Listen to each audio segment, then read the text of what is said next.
La Bible déclare qu'une fois, Dieu était en colère contre Moïse et voulait le frapper de mort. Et Séphora, je ne sais pas comment, la Bible déclare, il a reçu comme une révélation. Il a directement pris l'enfant de Moïse. Il a fait quoi? Il a fait circoncis. Quand il a fait circoncis, Dieu qui voulait frapper Moïse n'a pu frapper. Quel lien entre l'enfant de Moïse et l'alliance qui a été signée avec Abraham? Pourquoi? Voilà, c'est ça. Et vous allez comprendre que Abraham a été circoncis. Isaac a été circoncis. Jacob et Ésaü ont été circoncis. Les 12 fils de Jacob et son unique fille Dina. Qu'est-ce que je dis? Les 12 fils, parce que ça ne concerne pas les femmes. Les 12 fils ont été circoncis. Et c'est aller plus loin. Même nous, moi et vous, on est circoncis. Ça vient d'où? Ça vient d'une alliance signée entre Dieu et Abraham. Et la question que je me pose, qu'est-ce qui a fait que toute la descendance d'Abraham ont été circoncis? À cause d'une alliance que leur père a y fait quoi? A y faire, a y conclure. Et pourquoi ça les a touchés? Parce que l'alliance était de Dieu avec Abraham et sa descendance. Il a dit ça sera une alliance perpétuelle. C'est-à-dire cette alliance ira d'une génération à une autre. À cause quoi?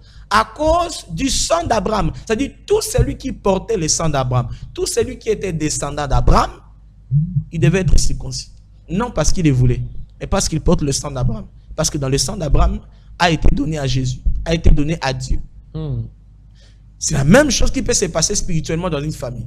Un arrière-grand-père peut signer des contrats, peut signer des alliances avec des esprits diaboliques, avec des puissances diaboliques. Il dit par exemple, dans ma famille, je vends le mariage. Dans ma famille, je vends les finances. On va y arriver, je vais expliquer par rapport aussi. Et donc, c'est possible parce que si la loi familiale doit atteindre, ça passera par le sang. Alors, avant de prendre d'autres questions, j'aimerais que les prophètes puissent nous expliquer quelque chose.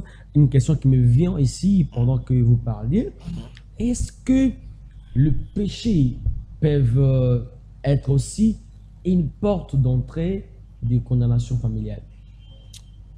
Oui, c'est une très belle question d'ailleurs même. Il faudra tout organiser prochainement l'émission sur ça, pour qu'on en parle en long et en large. Oui, nous pouvons hériter la condamnation de la famille par le péché. Comment? Par la voie sexuelle. Lorsque vous lisez, si je ne m'abuse pas, dans le livre de Corinthiens, la Bible déclare, vous ne savez-vous pas que celui qui couche avec une prostituée devient un seul corps avec elle? Est-ce que vous comprenez ça? C'est-à-dire quand vous couchez avec une prostituée, vous devenez un seul corps avec lui. Je dois extrapoler, je dirais vous devenez prostituée comme lui. Je dois extrapoler. Est-ce que le prophète voulait dire que tout le monde qui a couché avec une prostituée fait partie de sa vie, de son sang? Donc, il y a eu quand même contraction de sang. Quand il y a acte sexuel, il y a mélange de sang. Et dans le sang, il y a des esprits. Il y a tout un système spirituel qui se passe. Vous voyez? Et ce n'est pas en vain que la sémence de l'homme entrant dans la femme peut produire un enfant. Vous trouvez ça normal? Juste une sémence d'un homme, c'est spirituel. C'est très spirituel.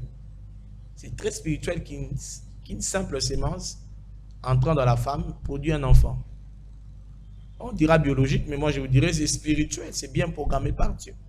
Et donc, lorsque vous partagez le corps par un péché sexuel avec une personne qui a des lois de famille, qui a une malédiction, vous pouvez aussi l'hériter, sans le vouloir.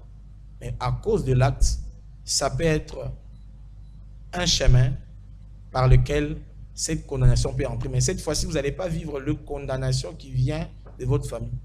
Et vous allez porter une condamnation qui ne vient même pas de votre famille. Oui. Moi, je connais des personnes, j'aimerais donner des exemples. Je connais un frère qui, à l'époque, on priait avec lui et le Seigneur lui parlait toujours de se préserver en termes de la sexualité. parce que le Seigneur lui disait qu'il avait une grande destinée parce que c'était un homme de Dieu. Et par erreur,